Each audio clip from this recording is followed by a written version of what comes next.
When I arrived at my parents' house that afternoon, the first thing I noticed was how unsettlingly quiet it was. The house, which should have been bustling with noise, my niece and nephew laughing or screaming, my sister's voice calling out instructions, even the faint buzz of the television, was utterly still. I stood in the doorway for a moment, half expecting to hear my mom shuffling around in the kitchen or my dad complaining about the kids leaving their toys everywhere. But there was nothing, just silence. I stepped inside, calling out, "Hello? Anyone home?" My voice echoed back as if the walls were mocking me. No response, not even the faintest sound of movement. My chest tightened with unease. The dining table caught my attention immediately. It was clean, almost too clean, with no plates or signs of a recent meal. Just a single piece of paper sitting in the middle of the table, folded neatly. I walked over, my footsteps feeling unnaturally loud against the hardwood floor, and picked it up. The message was simple but chilling. You must take care of what's left behind. No signature, no explanation. Just that one cryptic sentence. I stared at it for what felt like an eternity, my mind racing. What did it mean? Who wrote it? And why was the house empty? My sister had moved in with her husband and kids only a few months ago, and while they weren't exactly tidy, this place felt abandoned, like they'd left in a hurry. The air felt heavier now, and a faint unease prickled at the back of my neck. I walked through the house, checking each room. My parents' room was untouched, the bed neatly made as usual. My sister's room, though, was in disarray. Clothes spilled out of drawers, and the kids' toys were scattered across the floor. It was like they'd been interrupted in the middle of packing. I tried calling my sister, but it went straight to voicemail. Same with her husband and my parents. I checked my messages, hoping for some clue, but there was nothing. Just that note on the table, staring back at me like a warning. And that's when I noticed something strange. The basement door, which was usually closed, was slightly ajar. It all started a few months ago when my sister, Sarah, and her husband, Mark, moved into my parents' house. They said it was temporary, a few months at most, just until they could get back on their feet. Sarah told us it was because Mark had lost his job and money was tight, which made sense at the time. My parents didn't hesitate to open their doors, and honestly, neither did I. They had 2 kids, after all, and I figured everyone goes through rough patches. But looking back, things started to feel off almost right away. At first, it was subtle. Mark was always on edge, pacing around the house like he couldn't sit still. He'd take long phone calls late at night, whispering just loud enough for me to hear the tension in his voice. Whenever I asked Sarah about it, she'd brush it off with a laugh, saying something like, "Oh, it's just work stuff." But there was always a flicker of something in her eyes, like she was hiding more than she was saying.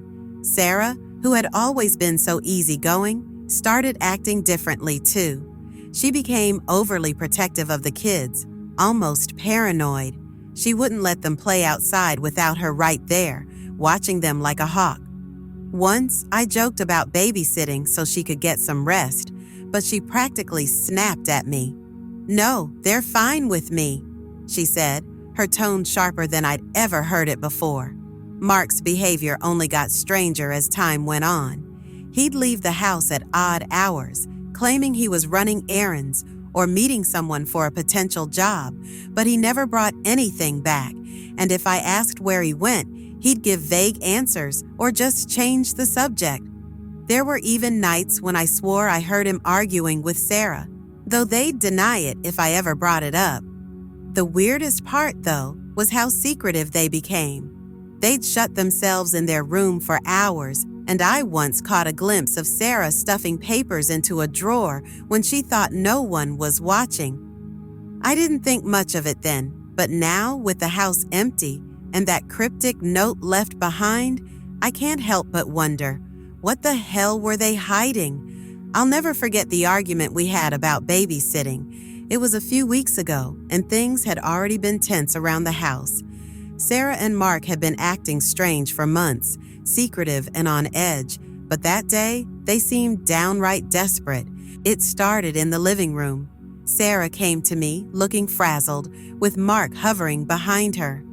"We need you to watch the kids tonight," she said, her voice sharp but shaky. "We have something important to take care of, and we can't bring them along." Now, I don't mind helping out with my niece and nephew, but the way they said it rubbed me the wrong way. They weren't asking, they were demanding. I remember sitting back on the couch, staring at them for a moment before saying, "What's so important that you can't take your own kids?" Sarah exchanged a glance with Mark, and for a split second, I saw panic in her eyes. Mark, as usual, jumped in before she could answer. "It's adult stuff. Just babysit them for a few hours. It's not a big deal."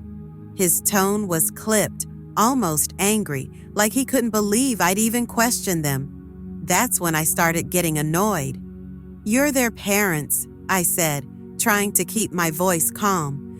"If it's not a big deal, why can't you explain what's going on?" And that's when everything blew up.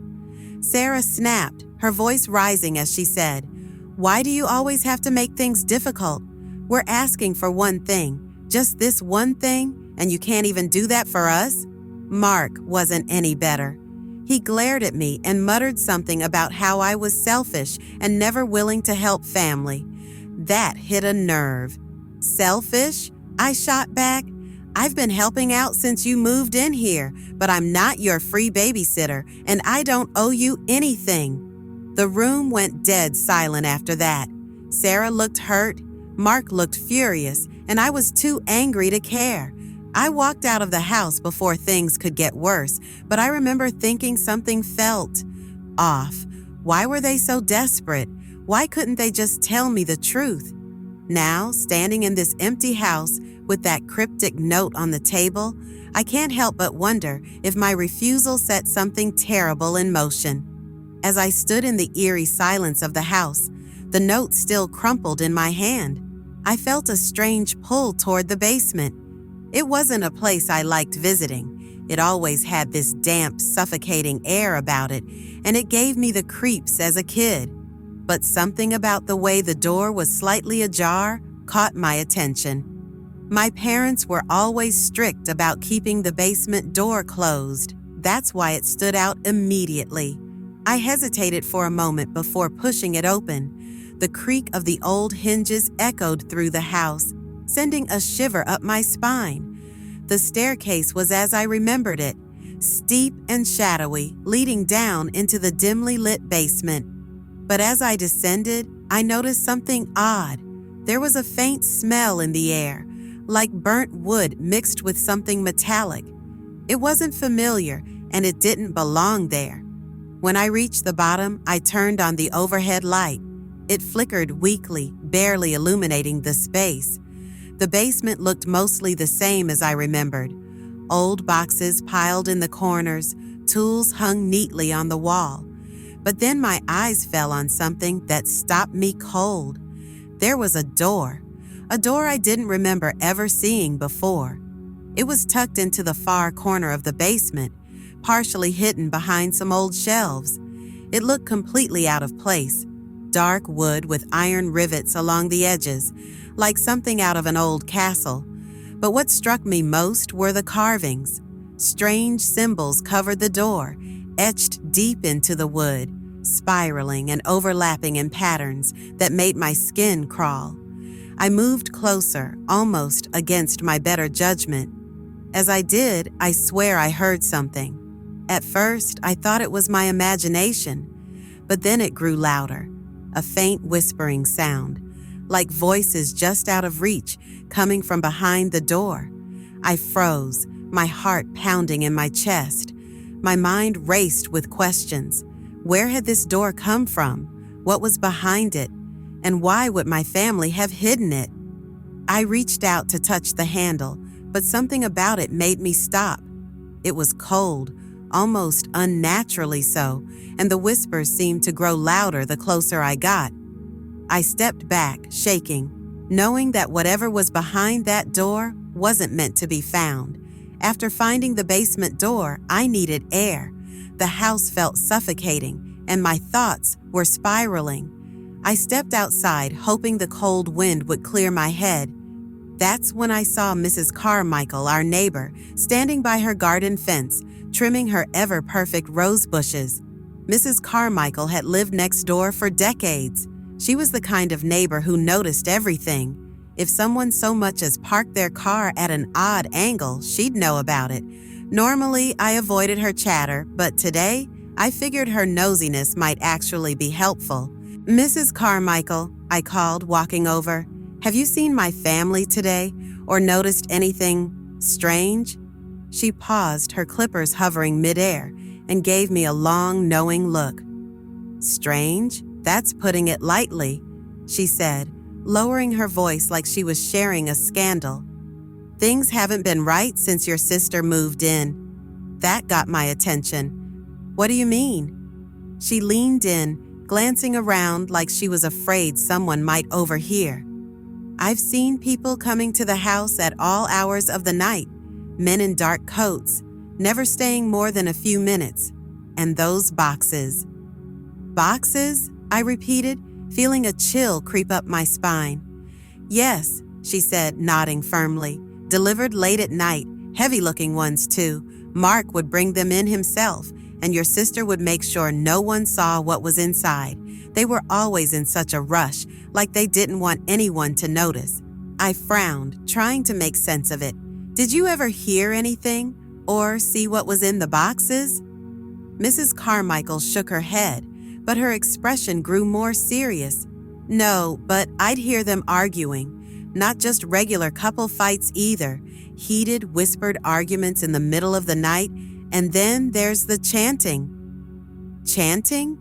I blinked, sure I'd misheard her. She nodded gravely. "It sounded like chanting, or maybe praying. It came from the house sometimes, low and eerie. I'd hear it through my window. Gave me goosebumps every time." I felt a knot form in my stomach. "Why didn't you say anything before?" Mrs. Carmichael sighed. "Would you have believed me? But now, with them gone and you asking questions, I have to wonder, what were they mixed up in?" Her words lingered long after I walked away. Something dark had been happening in that house, and I had a sinking feeling I was just scratching the surface. After talking to Mrs. Carmichael and hearing her eerie observations, I couldn't shake the feeling that I was missing something big, something right in front of me. That's when I decided to check the kids' room. If anyone had a clue about what was going on, it might be them, even if they didn't realize it themselves. Kids have a way of seeing things adults overlook. As I pushed open the door to their room, the air felt heavier, almost like the room itself was holding its breath. The first thing I noticed was how chaotic it looked. Clothes strewn about, toys scattered everywhere. But what really caught my eye was the stack of papers on the tiny desk near the window. A box of crayons sat tipped over beside it, the waxy sticks spilling out like an explosion of color. I walked over and picked up the first piece of paper. My stomach dropped. It was a drawing of the house, but not how it normally looked. In the picture, dark, shadowy figures hovered over the roof, their shapes jagged and ominous. The house itself was surrounded by thick black lines, like a barrier or a cage. At first, I thought the figures might just be some childish attempt at drawing clouds or trees, but the more I stared, the clearer it became. They weren't random. They had sharp edges, long limbs, and eyes.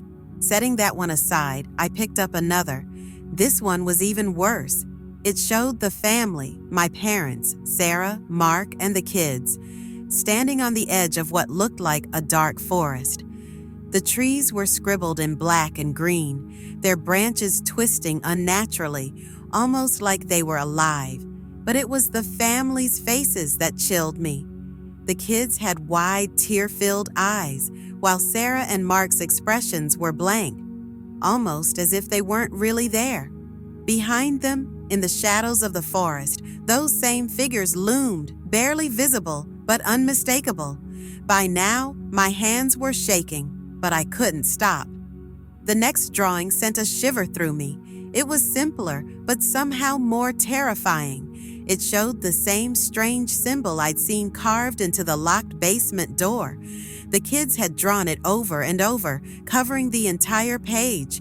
The symbol was a jagged spiral surrounded by crude, spiked shapes. It looked ancient, like something you'd see in a history book about old rituals. I couldn't help but wonder, why would the kids be drawing this? Did they see it somewhere? Or worse, did someone show it to them? One more drawing caught my eye. It was tucked underneath the stack, almost like someone had tried to hide it. This one was different. It wasn't of the house or the family. It was of me. I was standing alone, surrounded by those same dark figures, and above my head was the same spiral symbol. The message at the bottom was written in shaky crayon, "Help us." My breath caught. I dropped the papers and stumbled back.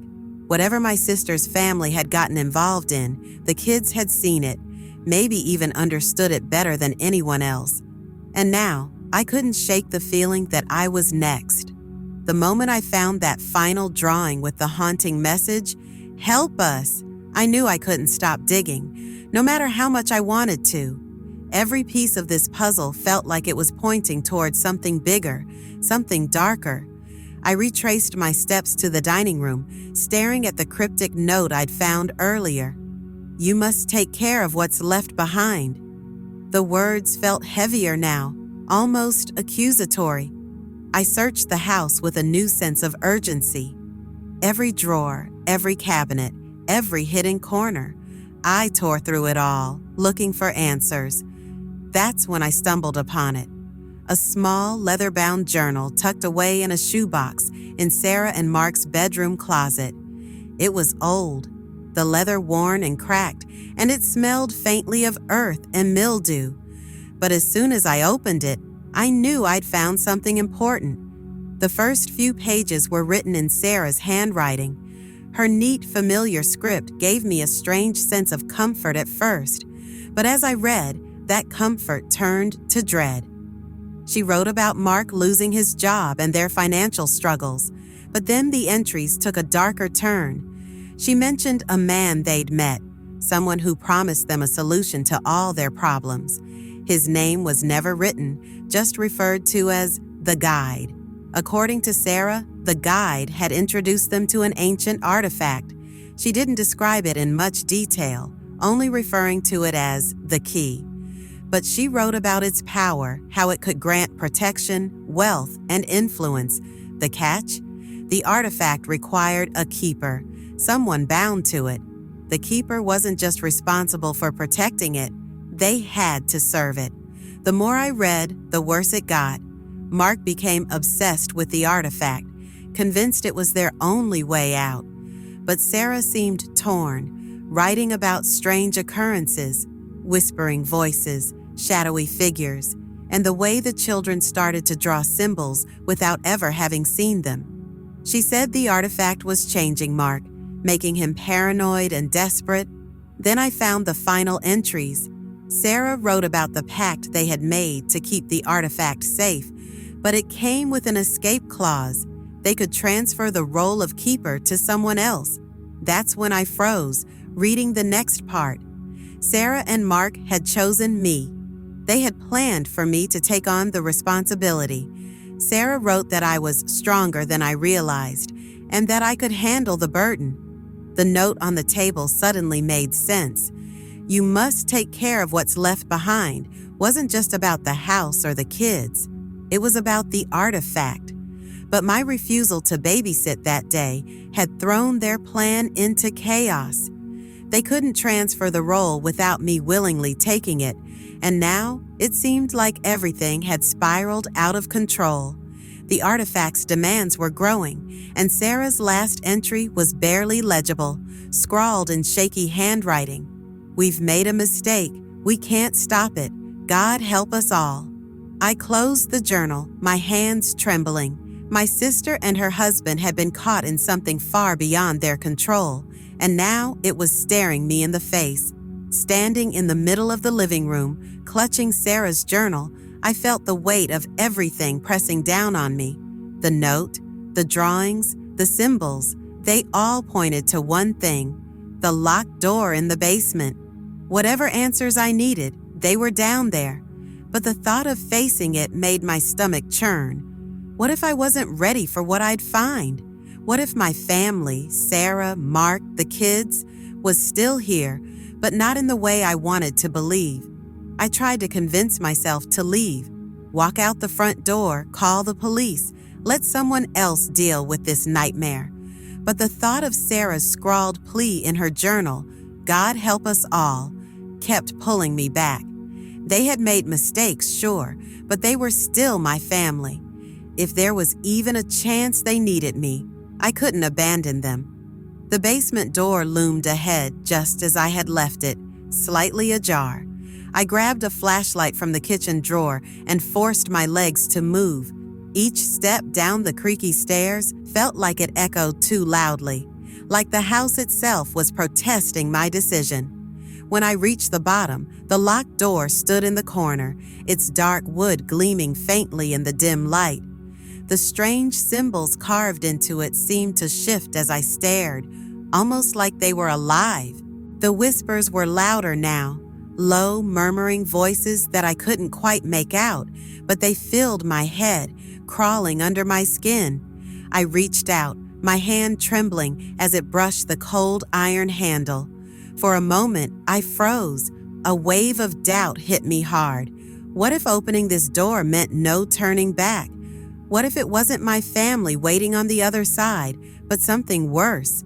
The journal had mentioned the key and its demands. What if opening this door made me the keeper? But then I remembered the kids' drawing, the one with me surrounded by shadowy figures and the desperate message, "Help us." I took a deep breath, steadying myself. Whatever was behind this door, I had to face it. For them. With a shaky hand, I turned the handle. It clicked open with an unnatural ease, as if it had been waiting for me. The whispers stopped. For a second, there was nothing but deafening silence. Then the door creaked open, revealing darkness. Not just the absence of light, but a thick, pulsing void that seemed to stretch forever. I shone the flashlight inside, but the beam was swallowed up, as though the darkness itself was alive. And then I heard it, a voice, not a whisper this time, but clear and chilling. "You came." I stepped back, heart pounding. My flashlight flickered and died, plunging the basement into blackness. The last thing I saw, before the door slammed shut on its own, was the faint outline of a figure stepping out of the void. And then, nothing.